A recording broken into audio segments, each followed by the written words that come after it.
ভিডিঅ'টো হ'ল যোৱা 4 মে' দেওবাৰৰ দিনাখনৰ ভিডিঅ'।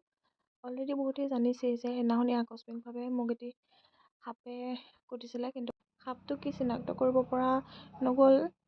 তথাপি লৰালৰিকৈ ওচৰতে থকা কনকলতা বৰুৱা মেডিকেলত এডমিট কৰোৱা হ'ল।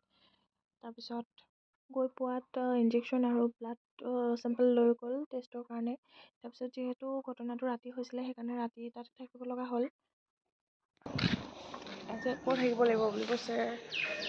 24 hours বোলে অবজাৰ্ভেশ্যনত ৰাখে আৰু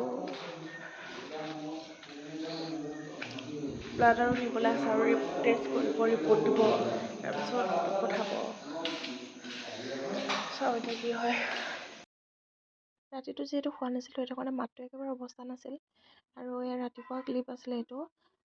তেতিয়া অকণমান গাটো ভাল পাই পেলাই কেণ্টিনলৈ বুলি ওলাই গৈছিলোঁ চাহকাপ খাবৰ কাৰণে। আৰু চাহকাপ খাই অহাৰ পাছতে আহিলোঁ মোৰ মামা মাহীহঁতে খবৰ ল'বলৈ বুলি।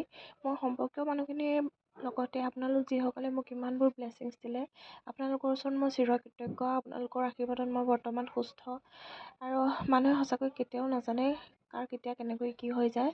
সকলো ভালে থাকক, কুশলে থাকক, তাৰে কামনা কৰিলোঁ।